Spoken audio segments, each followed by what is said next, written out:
Bonjour Jérôme, Bonsoir Julia. merci d'avoir accepté mon invitation pour faire cette entrevue. Voilà. Mais c'est avec plaisir. Donc, j'ai quelques questions à te poser concernant ton activité. Mhm. Dis-moi, comment as-tu décidé de commencer ton travail dans le secteur du MLM? Pourquoi et quand? Pourquoi et quand? Très bonne question. Eh ben, c'était il y a 20, 23, 24 ans. J'avais une ambition débordante et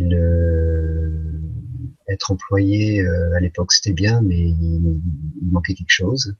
Et en fait, un jour, on m'a invité à voir une présentation d'affaires. J'avais jamais entendu parler de ça.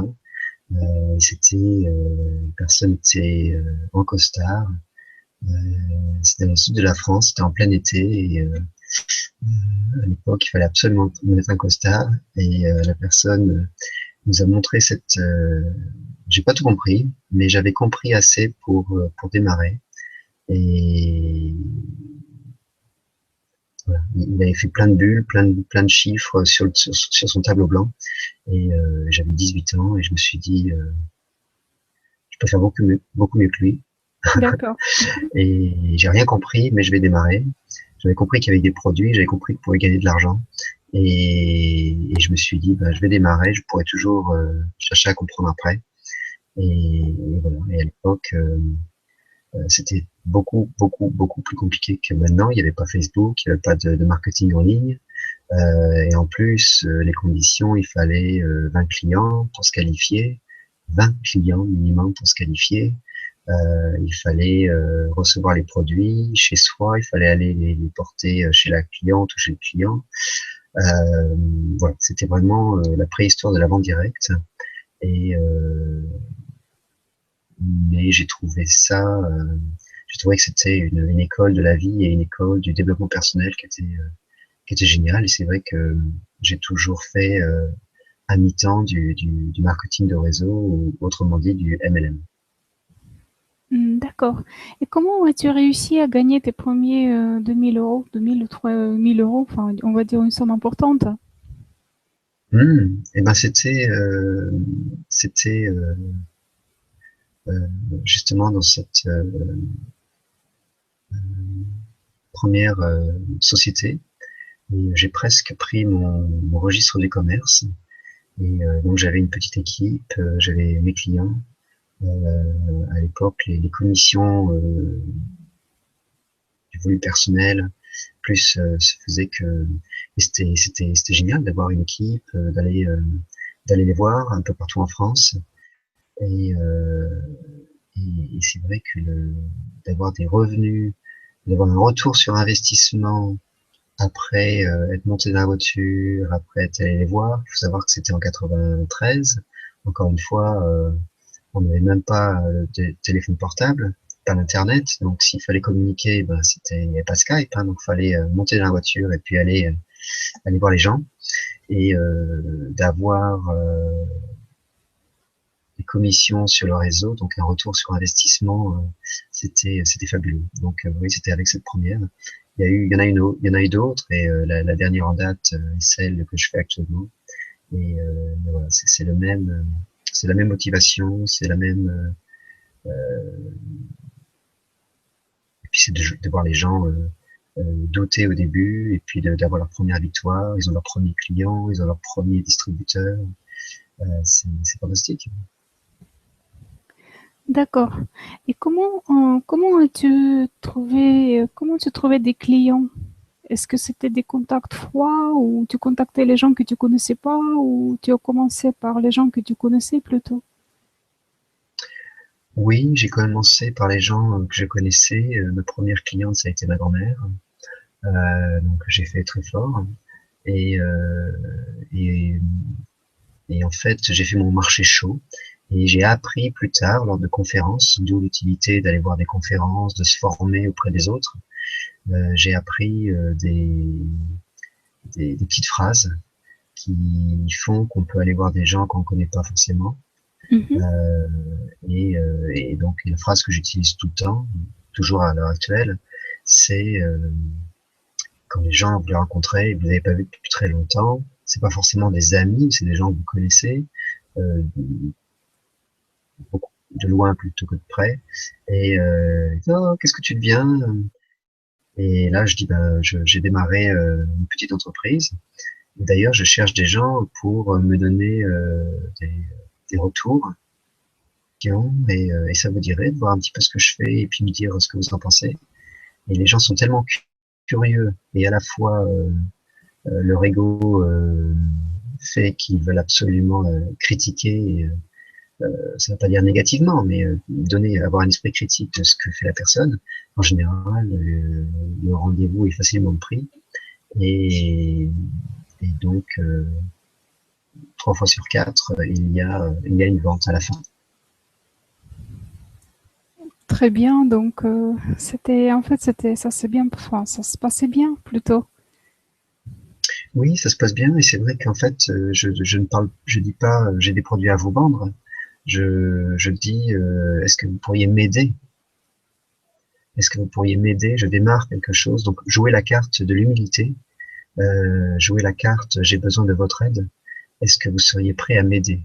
En général, les gens sont prêts à vous aider. Ça ne veut pas dire qu'ils ouvrent leurs portes et qu'ils voient ce que vous faites. Ça ne veut pas dire qu'on va leur vendre quelque chose. Mais c'est vrai qu'on a, une fois que la porte est ouverte, on a l'opportunité de leur montrer ce que c'est et de leur expliquer pourquoi ce serait bon pour. Si c'est bon pour moi, c'est bon pour vous. Et en général, les gens au moins faire un premier acte d'achat. Et en général, ils sont contents parce que les produits vendus en MLM en général sont très très bons.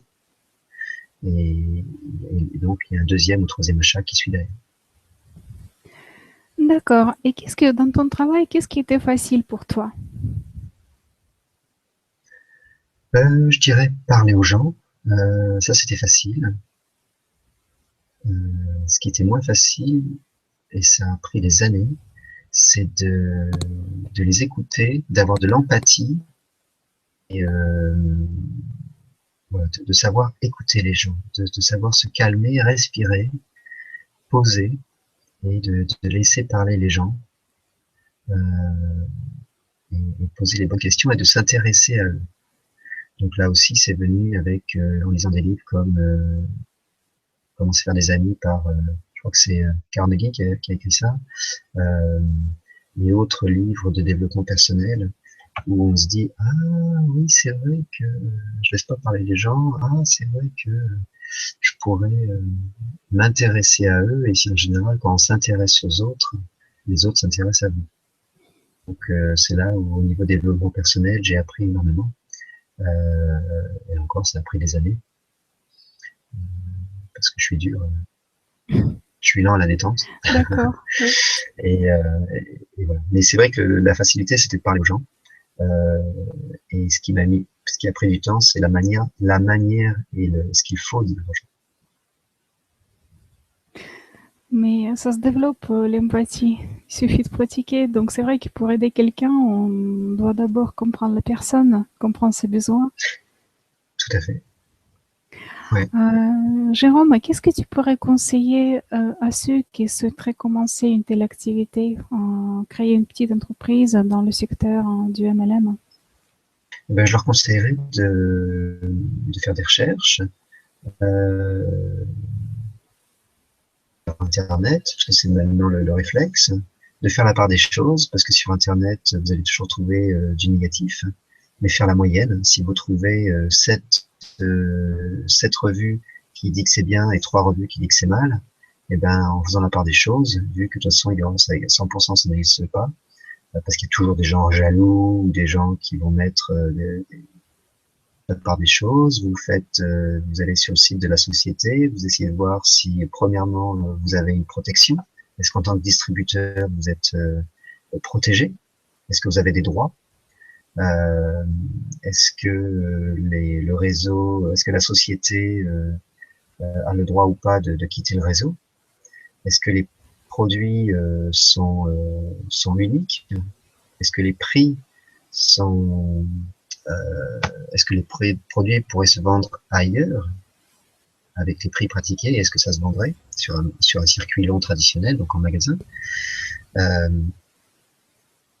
Et donc ça c'est au niveau de la recherche. Si à toutes ces questions vous avez une réponse oui, donc oui vous avez une protection, parce que la société a une charte des droits des distributeurs par exemple, si les produits sont uniques, si la société a une stratégie sur le long terme. La deuxième phase, ça serait de commander des produits, peut-être se placer dans le réseau pendant que vous cherchez tout ça.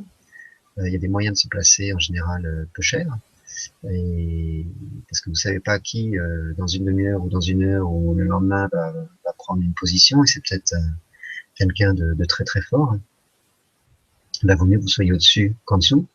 Donc vous vous placez, vous faites vos recherches, vous commandez des produits et vous les testez, vous faites votre propre idée du produit. Et donc le temps que vous testiez les produits, vous vous formez. Mais au bout d'un mois, eh bien, vous avez gagné beaucoup de temps parce que vous vous êtes placé. Donc au bout d'un mois, il y a déjà beaucoup de gens qui sont en dessous, qui font du chiffre. Au bout d'un mois, vous avez vraiment une idée précise de la qualité des produits et de ce que vous pouvez faire, comment vous pouvez les commercialiser, qui vous pouvez contacter pour parler du business.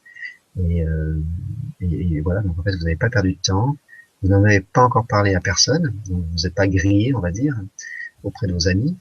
Vous avez testé les produits et vous êtes prêt. Et en fait, on vous a expliqué comment, on vous a donné une méthodologie de travail. Voilà, vous êtes prêt. Ce serait ma vision des choses et mes conseils. D'accord. C'est grâce à cela que tu as réussi. Ben, je dirais pas que j'ai réussi. C'est un travail de tous les jours. Ah oui, la Je suis dans le perfection à atteindre, oui, c'est vrai que. Non, c'est pas la perfection. D'accord. Je dirais que j'ai réussi quand j'ai un réseau de 50 000 personnes minimum et que financièrement bien assis. Pour l'instant, je construis, j'aide des gens, je continue de m'instruire, je dirais, je continue de me former, et donc je suis loin d'être arrivé.